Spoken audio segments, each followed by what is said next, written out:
इफिसियों 2 उसके 8 पर अपनी बाइबल खोलें। Book of Ephesians 2:8. Ephesians Let's see 2 what the का word says. हम देखते हैं वचन क्या कहता है यहाँ पर। For by grace you have been saved through faith. कि अनुग्रह के द्वारा विश्वास से तुम बचाए गए हो। For by grace you have been saved through faith. क्योंकि विश्वास के द्वारा अनुग्रह ही से तुम बचाए गए हो। By grace, that means the source is grace. इसका मतलब जो सोता है वो अनुग्रह है। Through faith. Through comes from the Greek word dia, which means medium. और जो थ्रू फेथ अंग्रेजी में कहा गया है वो शब्द है दिया, यानी कि किस रास्ते से वो आ रहा है। You have been saved. आप बचाए गए हैं। This saved doesn't just mean forgiven and going to heaven. और ये जो बचाए गए या उद्धार पाए हैं, ये सिर्फ बचाकर स्वर्ग जाना नहीं है। It means healing. Say healing. इसका अर्थ है चंगाई। बोले चंगाई। God's will for you is healing. परमेश्वर की इच्छा आपकी जिंदगी के लिए संपूर्ण चंगाई है। Not only healing but health. केवल चंगाई नहीं, स्वास्थ्य। This word saved comes from the Greek word sozo, which means healing, which means prosperity. और ये जो शब्द है सोजो शब्द से आता है, जिसका अर्थ है चंगाई, समृद्धि। Say prosperity. बोले समृद्धि। It's not your father's will that you live in lack. आपके पिता की ये इच्छा नहीं कि आप कमी घटी में जिएं। Amen. It means wholeness. इसका अर्थ है संपूर्णता। A person can have no physical problem and maybe they have money in their account. हो सकता है किसी के शरीर में कोई दिक्कत ना हो और उसके अकाउंट में पैसा हो। They don't lack, उनको कमी नहीं है, but they are completely depressed. लेकिन वो पूरी तरह तनाव में जीते हैं। That's not God's will. ये भी परमेश्वर की इच्छा। Wholeness. संपूर्णता। Wholeness. संपूर्णता। That means you enjoying the blessing of God in every area of your life. इसका अर्थ है अपने जीवन के हर एक क्षेत्र में आप परमेश्वर के आशीषों का आनंद ले रहे हैं। You living in the fullness of every promise that your father has for you. जब आप परमेश्वर के हर एक वायदे की परिपूर्णता में जी रहे हैं जो पिता ने आपको दिया है। But how will that happen? लेकिन ये होगा कैसे? By grace. अनुग्रह से। Through faith. विश्वास के द्वारा। Guys, I pray that you'll catch it. मैं प्रार्थना करता हूं कि आप थाम पाएं। Grace is God's part. अनुग्रह परमेश्वर का काम है, उसका हिस्सा है। Faith is our part. विश्वास हमारा हिस्सा है, हमारा काम है। Amen. आमीन।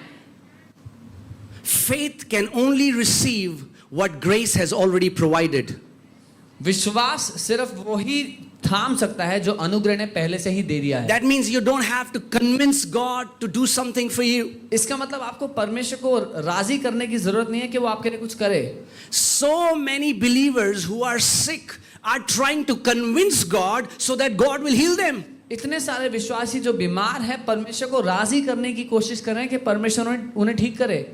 That's pure ignorance. ये केवल अज्ञानता है। Because we do not understand that by grace Jesus Christ already bore sicknesses on his body. The Bible says surely he bore our sicknesses and carried our pains, and by his stripes we were healed. क्योंकि सच में अनुग्रह के द्वारा यीशु मसीह ने पहले ही हमारी सारी बीमारियां अपने ऊपर ले ली। बाइबल कहती है निश्चय वो हमारे अपराधों के कारण मारा गया, उसके कोड़े खाने से हम चंगे हो चुके हैं। Amen. So the source is grace. जो जिस रास्ते से आता है वो अनुग्रह है। The source is the goodness of God. परमेश्वर की भलाई है। But the way you will receive it is through faith. लेकिन जिस तरह से आपको वो हासिल होगा वो विश्वास है। Amen. आमीन। So we have to understand how faith works, because if you do not, you'll keep struggling all your life and think it's God who is not giving you things. इसीलिए हमें समझना जरूरी है कि विश्वास काम कैसे करता है, नहीं तो जिंदगी भर आप समस्या में रहेंगे और बोलेंगे कि परमेश्वर हमें नहीं दे रहा कुछ। Amen. We have to understand the way faith works. इसीलिए हमें समझना जरूरी है विश्वास कैसे काम करता है। The Bible tells us that faith is a law. Bible कहती है विश्वास एक नियम है। If it's a law, that means faith is predictable. अगर विश्वास एक नियम है मतलब आप पहले से अंदाजा लगा सकते हैं कि उसका परिणाम क्या होना चाहिए। If faith is a law, that means we will get the same result every time we'll apply that law. अगर विश्वास एक नियम है, इसका यह अर्थ है जब कभी आप उस नियम का इस्तेमाल करेंगे आपको एक ही जैसा नतीजा मिलेगा। Some people say, Pastor, I tried, it didn't work. कुछ लोग कहते हैं मैंने कोशिश की, नहीं काम किया मेरे लिए। Yeah, it didn't work because you do not know how to put that law to work. हाँ, वो काम इसलिए नहीं किया क्योंकि आपको नहीं पता कि उस नियम का इस्तेमाल कैसे करते हैं। Don't blame the law. नियम को ना कोसे, Get the revelation how it works. लेकिन ये प्रकाशन पाएं कि वो काम कैसे करता है। Amen? आमीन। See, airplanes are flying because of law of aerodynamics. Aeroplanes उड़ रहे हैं एरोडायनामिक के नियम के कारण। It doesn't happen that in midair the law stops working. ऐसा नहीं होता कि ऊपर उड़ रहे हैं, उड़ान के बीच में नियम काम करना बंद कर दे। Can it happen? क्या ऐसा हो सकता है? No. नहीं। Because of the surety of that law, air travel is the most secure travel. उस नियम की कार्यकर्ता के कारण ये जो सुरक्षा है एयर ट्रैवल में वो सबसे ज्यादा है। But some people will say, but then why are there crashes? लेकिन कुछ लोग कहेंगे कि फिर क्रैश क्यों होते हैं airplanes? Crashes are because of the faulty application of the law.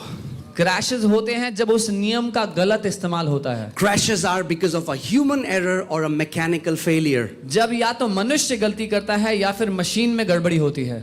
But from law side, law of aerodynamics is everlasting. लेकिन नियम की तरफ से जो एरोडायनामिक्स का लॉ है, नियम है, वो नहीं रुकता, वो खराब नहीं होता। Amen? आमीन। People say, this guy was believing. Why did he die in sickness? लोग कहते हैं कि वो व्यक्ति तो विश्वास कर रहा था, क्यों मर गया वो बीमारी में? Are you ready? क्या तैयार हो? Once God puts a law into action, एक बार परमेश्वर ने once God has established the law, एक बार परमेश्वर ने एक नियम को स्थापित कर दिया, He doesn't have to make it work every time. तो परमेश्वर को उस नियम को बार-बार काम करवाने की जरूरत नहीं है। The Bible says in book of Genesis that as long as earth remains, the law of sowing and reaping will be there. उत्पत्ति में लिखा है कि जब तक पृथ्वी रहेगी बोने और कटनी करने का नियम रहेगा। That means every time you are sowing a seed, इसका मतलब जब कभी आप एक बीज बोते हैं, God is not coming every time saying, grow, grow, grow. तो परमेश्वर हर बार आके नहीं कहेगा बढ़ बढ़ बढ़ उसको।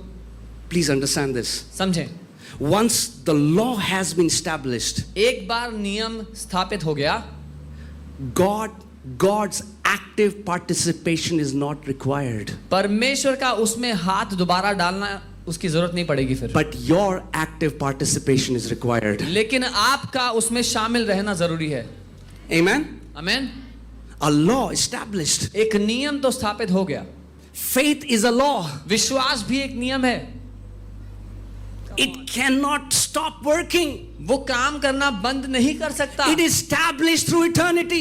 अनंत के लिए स्थापित हो चुका So है। why does some believers die? Because of the faulty application of the law. तो क्यों कुछ विश्वासी मर जाते हैं नियम के गलत तरीके से लागू करने के कारण? Not because it was not God's will to heal them. इसलिए नहीं कि परमेश्वर की इच्छा नहीं थी उनको ठीक करना। Amen, guys. Are you getting this? I want you to catch hold of this. चाहता हूं कि आप पकड़ लें जो मैं सिखा रहा हूं वो। That's why if you learn to put faith to work, you are going to get the same results every time, because it's a law. अगर आपने सीख लिया विश्वास के इस नियम का इस्तेमाल करना, तो हर बार आपको वही परिणाम मिलेगा जो आप चाहते हैं, क्योंकि ये एक नियम है। Because faith, many people think faith is mentally agreeing to a religious concept. क्योंकि कई लोग सोचते हैं कि विश्वास है मानसिक रूप से हामी भरना एक धार्मिक आइडिया के लिए। Jesus has healed you. Do you believe? यीशु ने आपको चंगा कर दिया, विश्वास करते हो? Yes, I believe. हाँ, मैं विश्वास करता हूँ। I have faith. हाँ, मैं विश्वास करता No, हूँ। that's not biblical faith. ये बाइबल के अनुसार विश्वास नहीं है। Agreeing to something is not faith. किसी बात के साथ सहमत होना विश्वास नहीं है। Amen. Faith is a law. विश्वास एक नियम And है, if it's a law, और अगर वो नियम है, you will have to learn how to make that law work for you. तो आपको ये सीखना पड़ेगा कि वो नियम आपके लिए कैसे काम करेगा। Amen. आमीन। Mark 11:22. We'll read it from the Young's Little Translation. मरकुस 11 उसका 22 हम यंग लिटिल ट्रांसलेशन से पढ़ेंगे। That's how it was written in the original Greek. असली भाषा में, यूनानी भाषा में ऐसे वो लिखा गया। So Jesus is telling the disciples, he's saying, have faith of God. यीशु अपने चेलों से कह रहे हैं परमेश्वर का सा विश्वास रखो. That means God also has faith. इसका मतलब परमेश्वर के पास भी विश्वास है.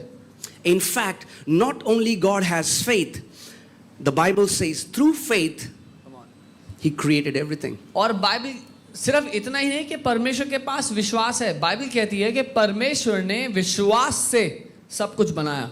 Jesus is telling His disciples, because Jesus cursed the fig tree, these guys are surprised. They're like, teach us how to do it. यीशु अपने चेलों को सिखा रहा है क्योंकि ये लोग हैरान हो गए. यीशु ने अंजीर के पेड़ को श्राप दिया और वो सूख गया. They're like, teach वो us. कह रहे हैं हमें भी सिखाओ. Jesus saying, have the faith of God. यीशु कह रहे हैं परमेश्वर का विश्वास रखो, परमेश्वर का सा. Hear this, guys. समझे? Many believers have faith in God, but they don't operate in the faith of God. कई विश्वासी परमेश्वर पर विश्वास करते हैं पर परमेश्वर के जैसे विश्वास में जीते नहीं हैं. Faith in God means you believe God exists. परमेश्वर पर विश्वास करने का मतलब है आप ये मानते हैं कि परमेश्वर है. Bible says, do you believe God exists? Good. Even demons believe that. Bible कहती है क्या तुम ये मानते हो कि परमेश्वर है, उसका व्यक्तित्व है. अच्छा करते हो अगर मानते हो तो दुष्ट आत्माएं भी मानती हैं. The key to victorious life is not to have faith in God. The key to victorious life is to have the faith of God. जयवंत जिंदगी जीने की चाबी परमेश्वर पर भरोसा करना नहीं लेकिन परमेश्वर के जैसे विश्वास में जीना है. Amen. And if Jesus is saying have the faith of God, that means we have the capacity to have the faith of God. और अगर यीशु कह रहे हैं कि परमेश्वर के जैसा विश्वास रखो, इसका अर्थ यह है कि हमारे पास क्षमता है कि जिस विश्वास में परमेश्वर जीता है हम भी जिए. Amen. And we're going to learn how this law of faith works. और हम ये सीखेंगे कि ये नियम काम कैसे करता है विश्वास का. Amen. आमेन.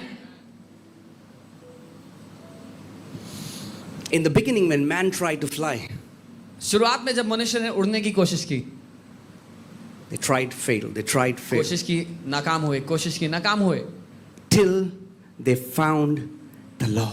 जब तक एक नियम नहीं मिल गया. Once they found the law, एक बार नियम मिल गया, man is flying. मनुष्य उड़ रहा है. Amen. Amen. So many people are trying to pray. See, that's what I was teaching last Sunday. Prayer is not begging from God. कितने सारे लोग प्रार्थना करने की कोशिश कर रहे हैं. पिछले रविवार में यही सिखा रहा था. प्रार्थना करना परमेश्वर से भीख मांगना, गिड़गिड़ाना नहीं है. It's partnership. वो परमेश्वर के साथ मिलकर काम करना है. It's to bring His will that is done in heaven on earth. वो उसकी इच्छा जो स्वर्ग में पूरी होती है उसको पृथ्वी पर करना है. Amen. So prayer is not trying to twist the hand of God to receive something. प्रार्थना परमेश्वर की बाजू मरोड़ना नहीं है कि कुछ हासिल हो जाएगा. Even faith cannot receive anything from God unless it is freely given by grace. विश्वास भी तब तक कुछ हासिल नहीं कर सकता जब तक अनुग्रह के द्वारा वो मुफ्त में ना दिया गया हो. Amen. So Jesus is saying, have the faith of God. यीशु कह रहे हैं परमेश्वर का सा विश्वास रखो. How can we have the faith of तो God? हम परमेश्वर का सा विश्वास कैसे रख सकते हैं? Let's go back to Ephesians 2:8. इफिसियों 2:8 पर वापस जाते हैं. Okay. For by grace you have been saved through faith, and that not of yourself. It is what? It is what? क्योंकि विश्वास के द्वारा अनुग्रह ही से तुम्हारा उद्धार हुआ है और यह तुम्हारी ओर से नहीं वरन परमेश्वर का तोहफा है. Grace अनुग्रह and faith और विश्वास is the gift of God. वो परमेश्वर का तोहफा है आपके You लिए. cannot earn it. आप उसको कमा नहीं You सकते, can only receive it. केवल ग्रहण कर सकते हो. Amen. Amen. So it's not about how great faith you have. It is about your faith in how good my Father is. सो मुद्दा ये नहीं है कि आपका विश्वास कितना बड़ा है लेकिन ये है कि आप क्या विश्वास करते हो कि आपका परमेश्वर कितना महान है. See, many believers in the church think, I don't have faith like you, or my faith is not that big. कई विश्वासी लोग कलीसिया में से बात करते हैं कि मेरे पास उसके जैसा विश्वास नहीं है, मेरा विश्वास इतना बड़ा नहीं है. You don't need more faith. आपको और विश्वास नहीं चाहिए. Come on, turn to your neighbor and say, neighbor, you don't need more faith. अपने पड़ोसी से कहें आपको और विश्वास नहीं चाहिए. God will not give you more faith. परमेश्वर आपको और विश्वास नहीं दे सकता. Because God gives the measure of faith to everyone. क्योंकि परमेश्वर एक ही स्तर है जिसका विश्वास वो हर एक को देता है। Amen. Disciples also thought. चेलों को भी लगा था। They said, Jesus, let's see that scripture. Let's आइए go हम वो आयत to देखते हैं। Luke 17. Luka 17 We'll read 5 to 6. 5 और 6 पढ़ेंगे। Are you alive? आप जीवित हैं? Okay. I pray that you catch this. मैं प्रार्थना करता हूं कि आप इस बात को पकड़ें। Everything about your life will transform in Jesus' name. आपकी जिंदगी से जो कुछ मकसद रखता है वो बदल जाएगा आज। Amen. Luke 17:5. And the apostles said to the Lord, increase our faith. लूका 17 उसका 5 तब प्रेरितों ने प्रभु से कहा हमारा विश्वास बढ़ा।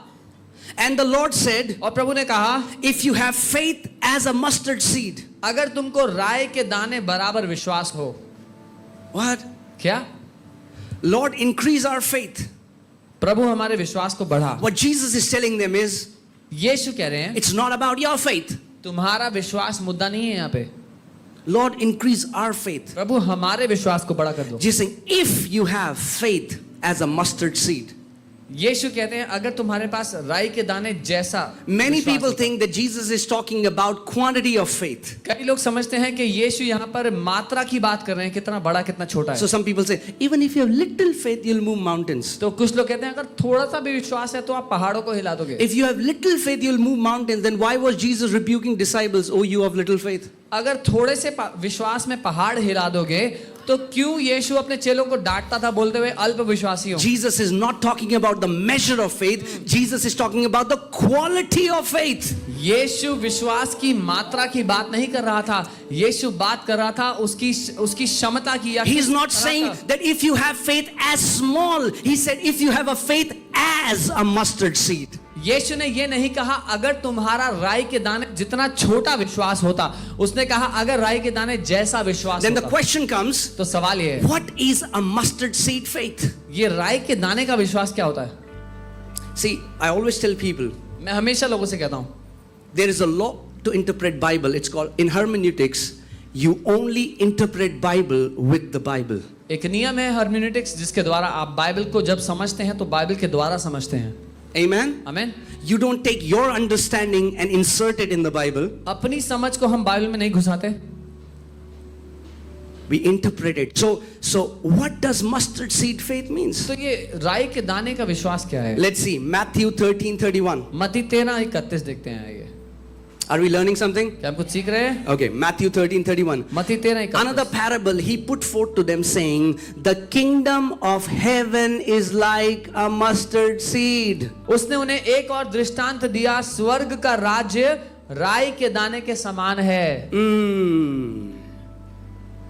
When you get born again, जब आप नया जन्म पाते हो the kingdom of heaven comes in your spirit like a mustard seed. तो परमेश्वर का राज्य आपके अंदर एक राई के दाने की तरह आता है। Faith of God is a mustard seed faith. परमेश्वर का विश्वास वो राई के दाने का विश्वास। Lord, increase our faith. परमेश्वर हमारे विश्वास को बढ़ा दे। नहीं, It's not about your faith. तुम्हारे विश्वास मुद्दा ही नहीं है। But if you have God kind of faith, लेकिन अगर तुम्हारे अंदर परमेश्वर का विश्वास है तो, if you have the faith of the kingdom of heaven, अगर परमेश्वर के राज्य का विश्वास तुम्हारे अंदर you है, shall speak to this mulberry tree. तो तुम इस पेड़ से बोलोगे।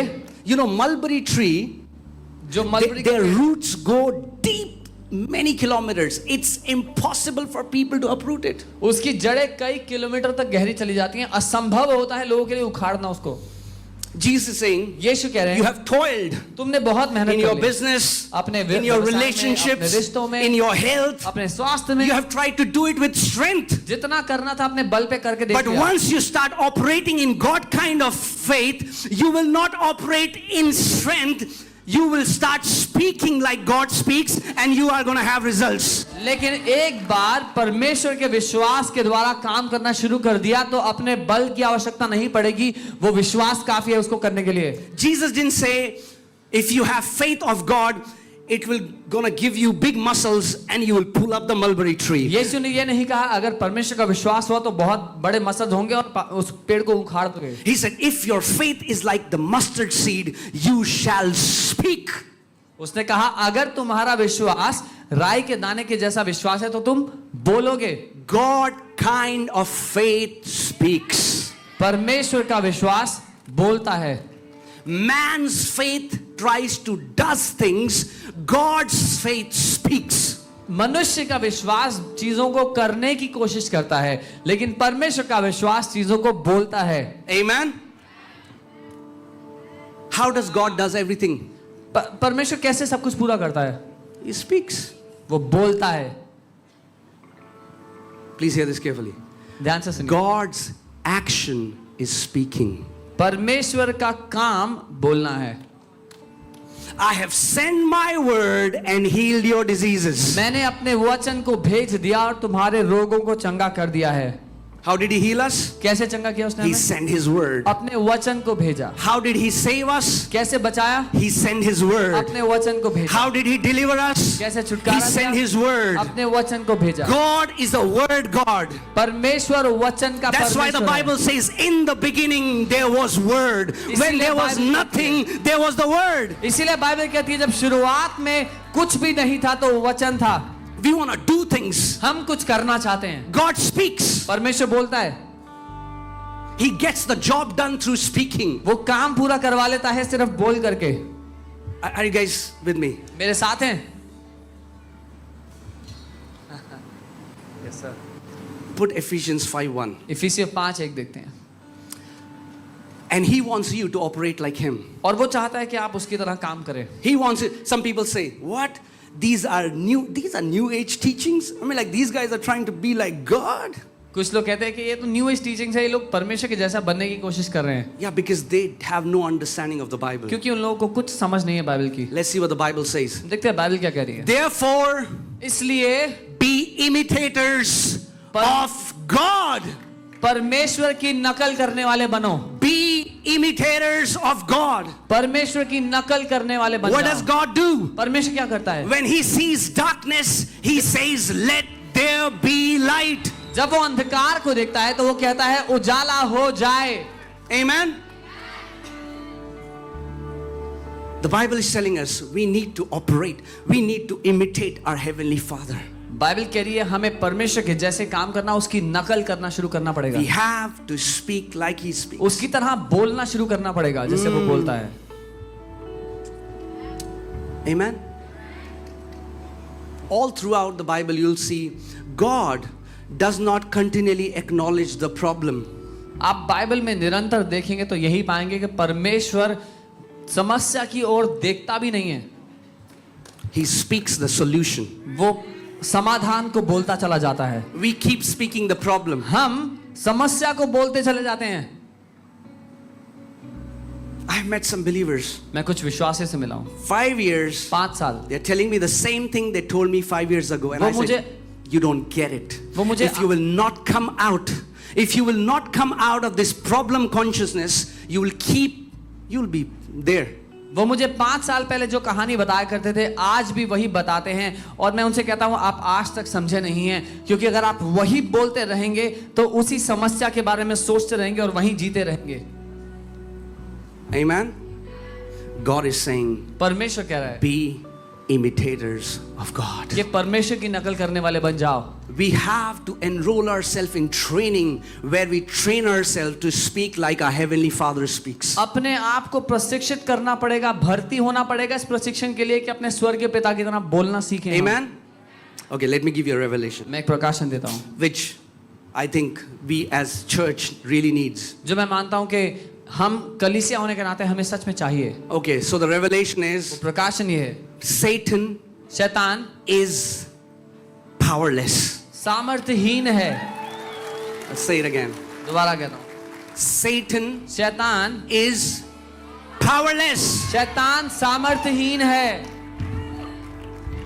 Let me say it again. मैं दोबारा कहता हूँ Satan शैतान is सामर्थ्यहीन है। But then question comes, फिर सवाल ये होता है why is he able to destroy so many lives? क्यों वो इतने जीवनों को नाश कर पाता है? Satan cannot create. शैतान कुछ बना नहीं सकता।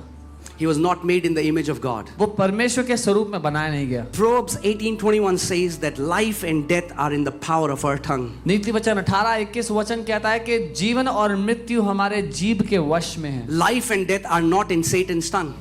जीवन और मृत्यु शैतान की जीभ में नहीं है, Because if he had that, he would have killed all of us by now. क्योंकि अगर होता तो अभी तक हम सबको मार चुका होता। Amen?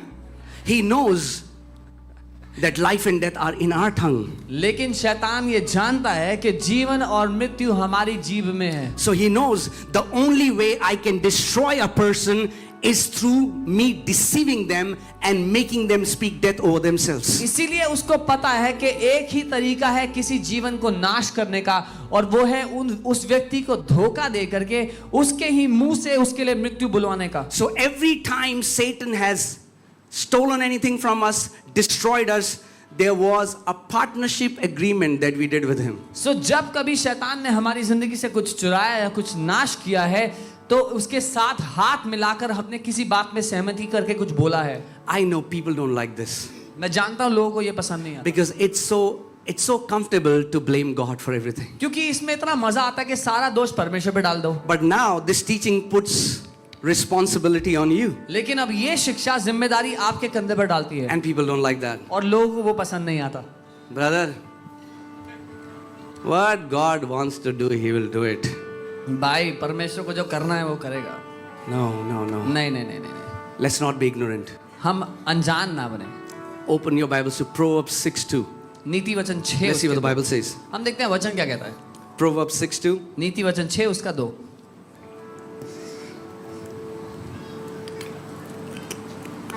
Are you there? अब पहुंच गए हैं, Okay, let's read it together. हम साथ में पढ़ेंगे। You are snared by the words of your mouth.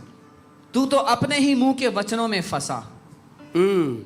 You are not snared by Satan, you are snared by the words of your own mouth. शैतान आपको फंदे में नहीं डालता, आपके मुंह के वचन आपको फंदे में डालते हैं। He tempts you so that you will speak wrong words. वो आपको आप पर दबाव डालता है, आपके सामने धोखा लेके आता है कि आप गलत वचन Some people बोले। say, Pastor, somebody has bind me. कुछ लोग बोलते हैं कि पास्टर किसी ने मुझे बांध रखा है। No, नहीं, your own words have. आपके खुद के वचनों ने बांध रखा है आपको।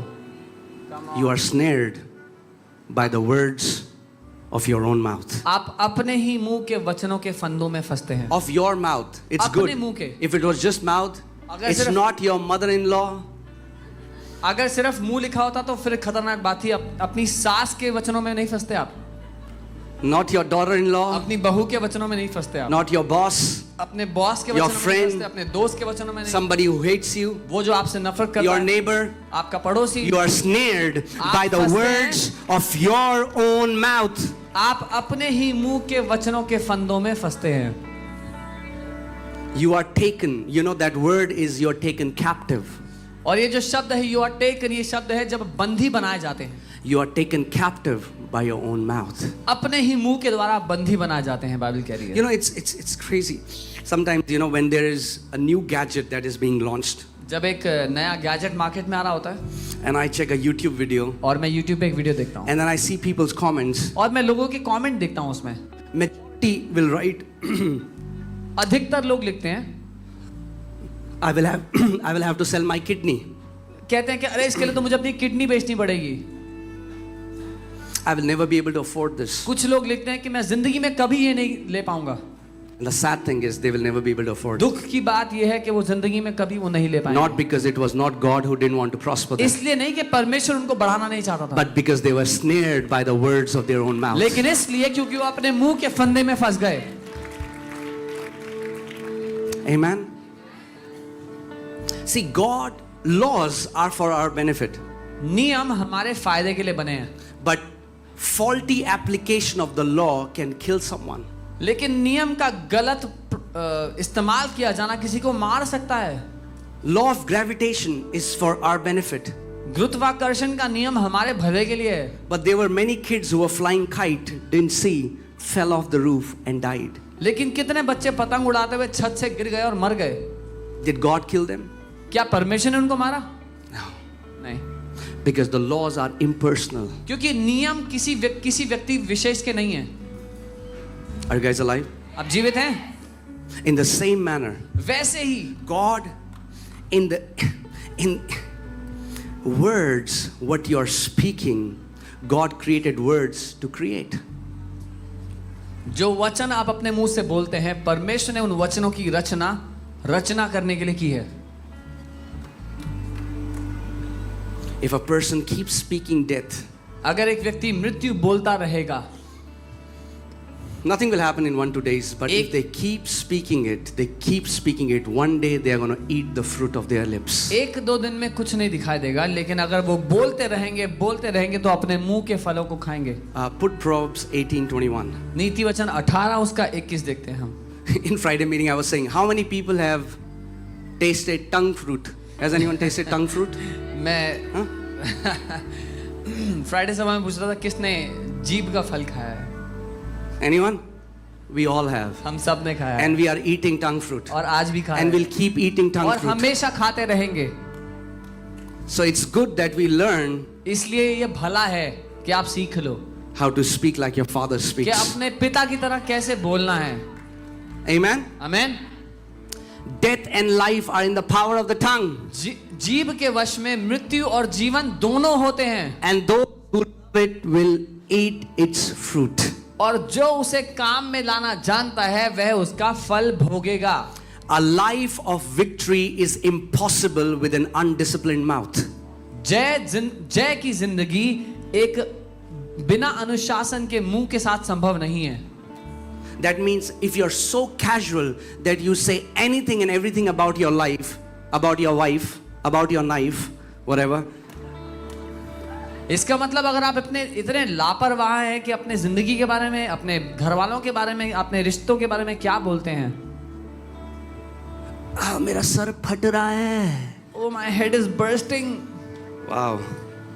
Imagine if we start to operate like God. प्रभु का धन्यवाद हो कि ऐसा नहीं हो। क्या होगा अगर हम परमेश्वर के जैसे काम करने लग गए तो? Somebody asked me a question. किसी ने मुझसे पूछा, Pastor, God speaks. परमेश्वर बोलता It happens instantly. उसी समय होता है। We keep on speaking. हम बोलते रहते There हैं। is a delay. इतना देर क्यों होती है? I was like, that's the biggest blessing. मैंने कहा सबसे बड़ी आशीष है आपके लिए। God is giving you time to renew your mind. प्रभु आपको समय दे रहा है अपना सोच नया करने का। Because if you are doing that, मेरा सर बड़ा फटा. क्योंकि अगर कोई ये कहे कि मेरा सर फट रहा है, my head is bursting and their head will burst literally. Amen. So we need to think about what we speak about. इसीलिए हमें सोचना जरूरी है जो हम बोलने वाले हैं वो। Satan knows this principle. Satan knows this law. शैतान ये नियम जानता है। So he knows तो उसको if पता I है have to kill him, अगर मुझे किसी को मारना है I need to partner with his tongue. तो मुझे उसकी जीभ के साथ सहभागिता करनी पड़ेगी। And the only way that I can partner with his tongue is by speaking lies to him. और एक ही तरीका है उसकी जीभ से वो बुलवाने का जो मैं चाहता हूं, उसके कान में झूठ बोलते रहना। By giving you wrong thoughts. आपको गलत विचार देते रहना। Are you guys with me? मेरे साथ हो? That's why we need to fill our mouth with the word of God. इसीलिए हमारे मुंह में परमेश्वर के वचन का भरा जाना जरूरी है। Let's see the scripture. 2 Corinthians 4:13. दूसरा कुरिन्थियों 4 उसका 13 देखते हैं। 2 Corinthians 4:13. दूसरा कुरिन्थियों 4 उसका 13। And since we have the same spirit of faith, और क्योंकि वही विश्वास का आत्मा हमें दिया गया है, we have the same spirit of faith that Jesus had. हमारे पास वही विश्वास का आत्मा है जो यीशु के पास था। And since we have the same spirit of faith, so what do? और क्योंकि वही विश्वास का आत्मा हमारे पास है तो हम क्या करेंगे फिर? I believed, मैंने विश्वास किया, therefore I spoke. इसीलिए मैंने बोला। Just believing is not enough. सिर्फ विश्वास करना काफी नहीं है। You have to believe विश्वास कर लिया and you have to speak. तो बोलना जरूरी है। The operation of the spirit of faith is believing and speaking. परमेश्वर की आत्मा का काम करने का तरीका है विश्वास करके बोलना। So many believers died because they just believed they are healed, but they never spoke to the problem. कितने सारे विश्वासी इसलिए मर गए बीमारी में क्योंकि वो ये मानते तो थे कि वो ठीक हो गए, पर उन्होंने कभी अपनी बीमारी को बोला नहीं। We have to learn to speak like God. हमें परमेश्वर की तरह बोलना सीखना है। Dear children, learn to be imitators of God. प्रिय बच्चों, परमेश्वर की नकल करने वाले बनो। We have to speak victory. हमें जय को बोलना सीखना है। You cannot have a victorious life with defeated words in your mouth. अपने मुंह में हार के वचन लेकर जयवंत जिंदगी नहीं जी सकता कोई। Amen. So spirit of faith is manifested in your speaking. तो ये विश्वास का आत्मा जो आप बोलते हैं उसमें साबित होता है। That's why I'm saying 5 years later people can come and they can say the same thing. इसीलिए मैं कह रहा हूँ 5 साल के बाद भी लोग आकर वही कहानी बता सकते हैं। काला सांप, काला साया, छिपकली, cockroach. I see a dark shadow, I see a snake, I see this, I see that. काला साया? A dark shadow? यीशु आपके अंदर समाया। Don't you know who you are? Jesus lives inside of you. आपको पता नहीं आप कौन हो? Amen. Change the language. भाषा बदल दो अपनी। Let's learn the language of faith. हम विश्वास की भाषा Let's बोलना learn to सीखें। speak like our heavenly Father speaks. जैसे हमारा स्वर्गीय पिता बोलता है वैसे बोलना सीखे। Amen. You know, it's amazing. Jesus would not acknowledge problem all the time. इतनी हैरानी की बात है कि यीशु कभी दिक्कत को मानते ही नहीं थे। Jairus' daughter, जायरस की बेटी मरी oh, है। she died. अरे वो मर गई है। Don't worry, she's sleeping. यीशु कह रहे चिंता ना करो, सो रही है लड़की। She died. अरे मर गई है। She's sleeping. अरे सो रही है। Lazarus died. लाजर मर गया, Sleeping. सो रहा है।